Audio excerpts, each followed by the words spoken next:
Merhaba kaptanlar. YouTube kanalıma hoş geldiniz.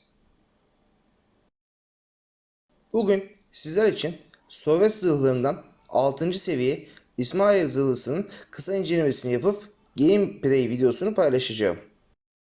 Detaylı incelemelerim 7. seviye Sinop zırhlısı ile başlayacaktır. Genel olarak Sovyet zırhlarına baktığımızda AP mermilerin etkili olduğunu ve bu mermilerin oyundaki en iyi zırh delen mermiler olduğunu bilmeniz gerekmektedir. İsmail zırhlısı ile beraber AP merminin dağılımı ciddi olarak azalmaktadır ki bu durum muhriplere karşı etkili atış yapabilmemizi kolaylaştırmaktadır. Bununla beraber Sovyet zırhlarının zırh koruması yönünden Alman ve Amerikan zırhlarına göre zayıf olduğunu belirtmek isterim. İlk tavsiyem sizlere Alman ve Amerikan zırhlarına eşit şartlar altındayken çok yaklaşmadan dogfight yapmanızdır. İsmail zırhlısı sahip olduğu 27 knot süratle diğer ülkelere ait aynı seviye zırhlara göre sürat yönünden az da olsa üstündür. 4 adet üçlük taretli anatop sistemi ile 7. seviye zırhlarla bile başlayabilecek güçtedir. Şimdi böyle deyince kimilerin hadi oradan dediklerini hisseder gibi oldum. O zaman izleyelim.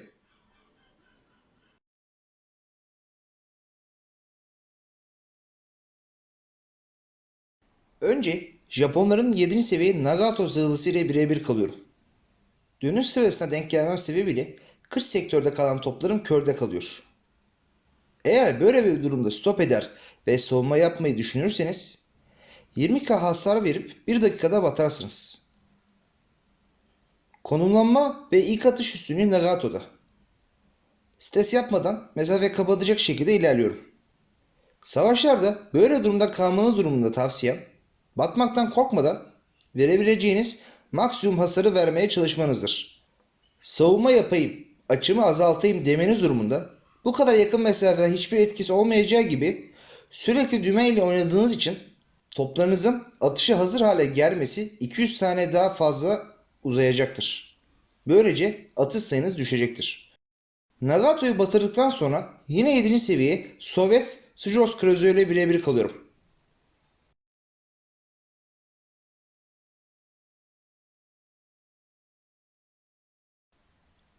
Gördüğünüz üzere sağlığım cidden çok az.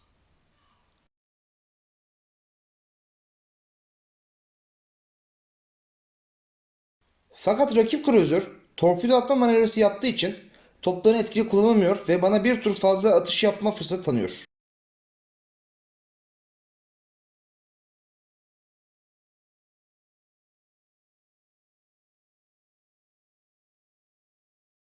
Sonuç 7. seviye kruzör batıyor. Donanımların nasıl yapılması gerektiği konusunda sizlere tavsiyem. Birinci donanım olarak ana toplarınızın tekrar mermi yükleme süresinin %5 kısaltılmasını, ikinci donanım olarak yangın ve su alımı dayanıklılığının %10 arttırılmasını, üçüncü donanım olarak da torpido hasarının %15 azaltılması yapmanız yönündedir. İkmal paketlerinin seçimine baktığımızda klasik zırhlı ikmal paketleri olduğunu göreceksiniz.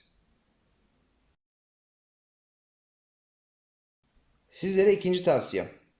Bina kısmının içine bulunan 2 ve 3 nolu taretlerin düşmana karşı atışı hazır hale gelmesinin çok uzun sürmesinden dolayı ufak düğme açılarıyla oynayarak bu topların atışı hazır hale gelme süresini kısaltmanızdır.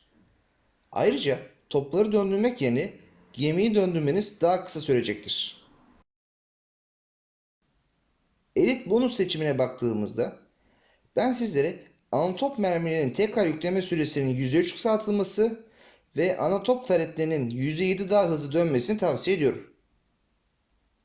Böylece torpido savunması ve anatop gücümüz arasında denge kurmuş oluyoruz. Son tavsiyem.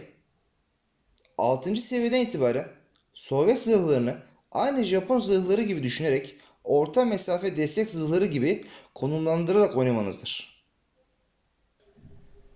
Savaşa başlamadan önce 4. ve 5. seviye Sovyet zırhlarının inceleme ve gameplay'lerini görmek isteyenler şu an linkleri çıkan videoları izleyebilirler. Hadi savaşalım.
Tüm filo arkadaşlarımı, YouTube kanalımıza üye olarak destek olan, videolarımızı izleyip beğenen arkadaşları sevgiyi ve saygıyla selamlıyorum. Sağlıklı nice günler diliyorum.